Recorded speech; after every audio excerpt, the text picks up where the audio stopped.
Greetings loved ones, today I'm going to be doing a review on Zenmarket and whether I think it is worth it in the year 2025, alongside a little tutorial on how to use the site, especially aimed towards those of you who are first time buyers like myself. I just recently purchased a whole bunch of stuff from Zenmarket, mostly little small things that relate to my hobbies and, robot interests, and I'm going to tell you whether I think it is worth it or not.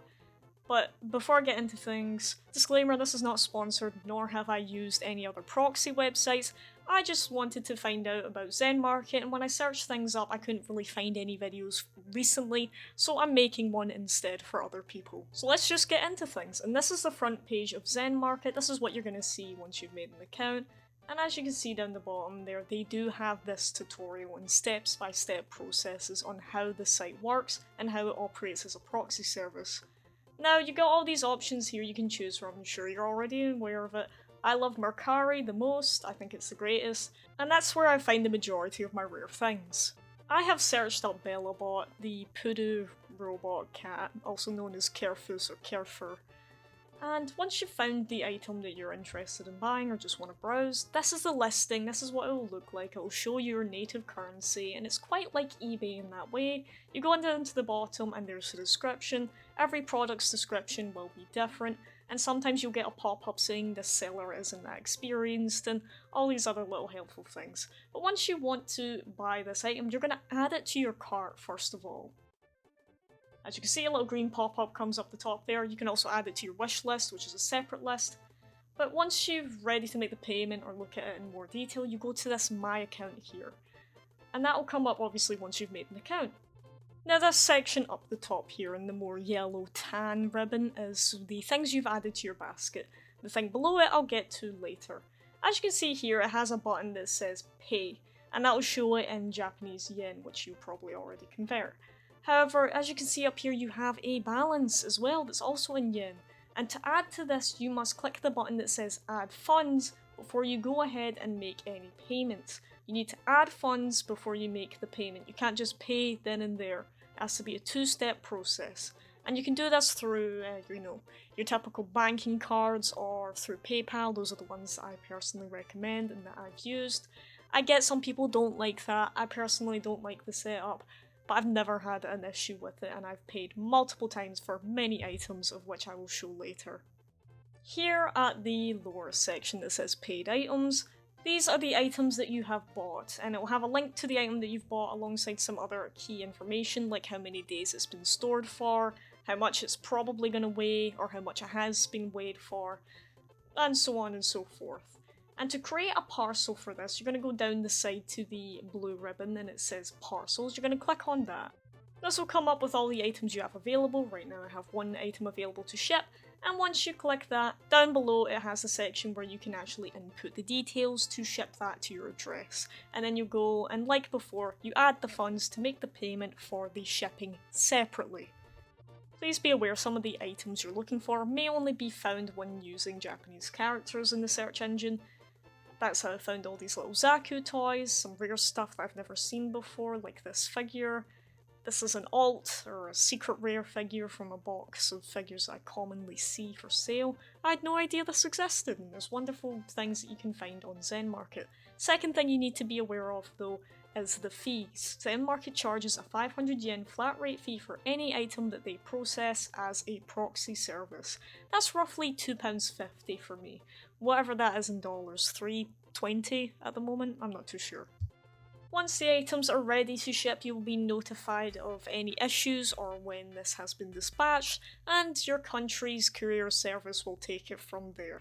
Every country's different, and I know the Royal Mail that usually handles all the imported Japanese packages in the UK can be a bit pedantic with how they handle their packages because I almost lost mine. So keep an eye out on your local postal services and make sure they're doing their job properly. But that leaves the big burning question. What are the products actually like, and what was my experience? Well, like I said, and like I've shown in the tutorial, that's how my experience went.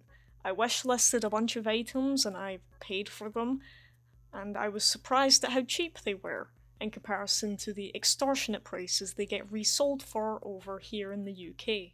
Overall, I enjoyed using Zenmarket's proxy service, and I got a bunch of little wonderful things which you'll see on screen right now.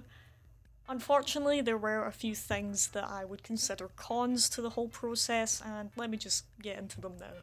First of all, I did not get all of my items of which I thought would fit in the box, and it turns out when I got the box there was enough room to fit these two books that I bought separately, which I used in the example tutorial.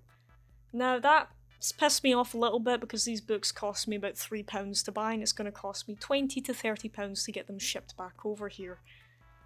Not great. My second con is that they have no opt-out option anymore, I don't know if they previously did, for protecting your ceramics and your more delicate items, which I would have loved to have had because I had to pay an additional 1,000 yen, which is about £5, so maybe like $660 for extra packaging, and I don't think it was needed at all.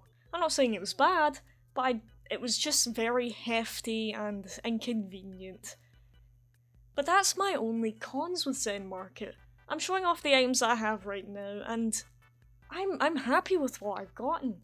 And thank you again to all the sellers overseas who package these lovely little items to be able to ship them over to me. Another thing I want to mention as well, Zenmarket does have a lot of wasteful materials when it comes to packaging.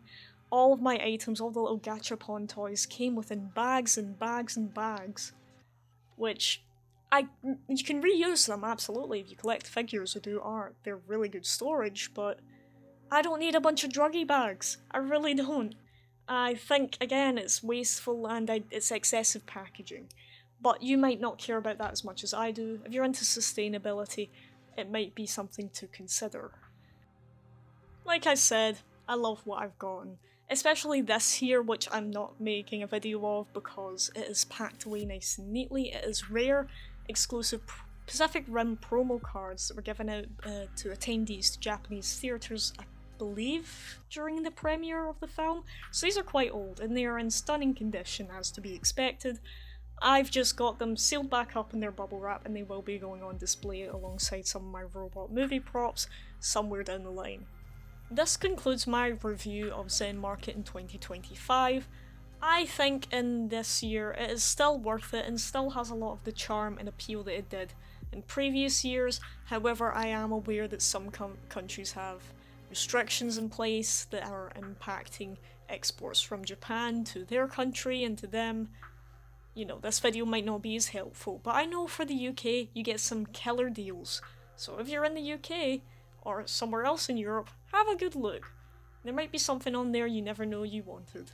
So yeah, I'll see you all next time.